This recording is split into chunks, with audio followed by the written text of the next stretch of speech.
Saviez-vous que parmi les tribus qui vivent en Thaïlande, il y a quelques pygmées? Oui, des pygmées.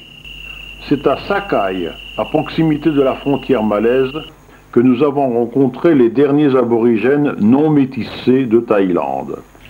Ils habitent 5 cabanes en bois et disposent d'une case commune où ils se réunissent pour se distraire.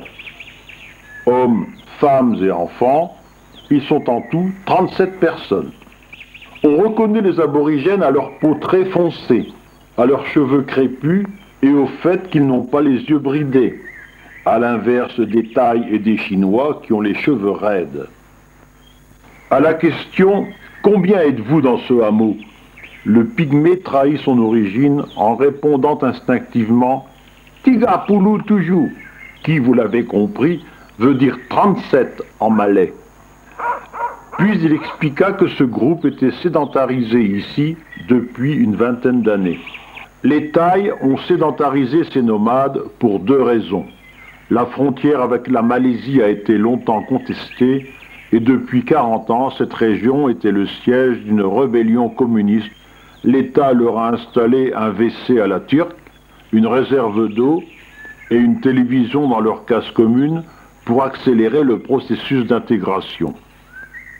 L'épouse du chef, 1,30 m, un beau petit bout de femme. Mais il me ferait rougir celui-là. Tous les aborigènes ne sont pas sédentarisés comme les Sakai. Dans la forêt de Palian, à 300 km de Sakai, vivent une dizaine de petits groupes familiaux de nomades. Ils étaient en tout 74 au dernier recensement. On pourrait marcher des jours entiers sans rencontrer une de ces familles, tant la forêt est immense. Heureusement, nous avons appris qu'un groupe était convoqué, pour une raison qui nous échappe, au bureau de police de Palian, petit village en lisière de la forêt. Le jour dit, nous y étions. Leur campement est à 20 km d'ici. Ils vivent de cueillettes, déterrent des tubercules sauvages et chassent. Ils utilisent des flèches empoisonnées. La chasse est leur seule source de revenus. Ils troquent leur gibier dans les villages environnants contre des vêtements et autres produits de première nécessité.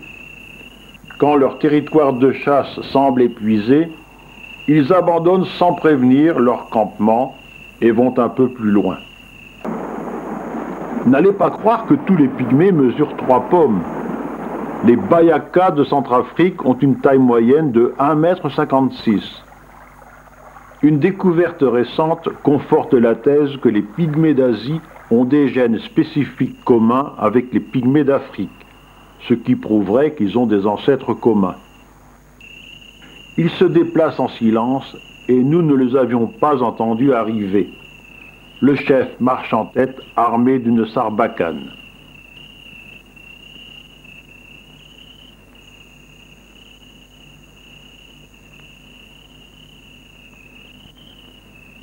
La crainte se lit dans leur regard. Il faut dire que le garde forestier qui nous suit avec un fusil automatique n'est pas là pour les rassurer.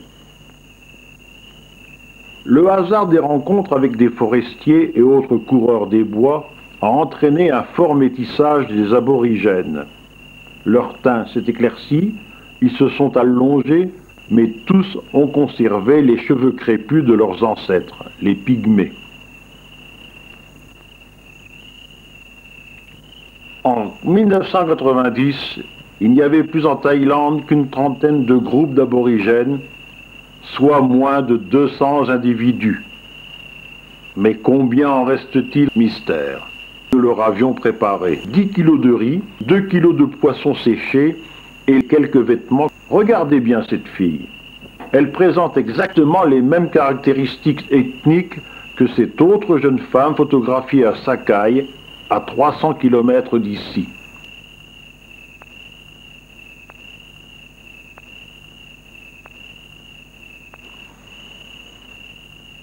Ils sont repartis, peut-être trouveront-ils le long du chemin un singe ou quelques lézards pour améliorer leur ordinaire.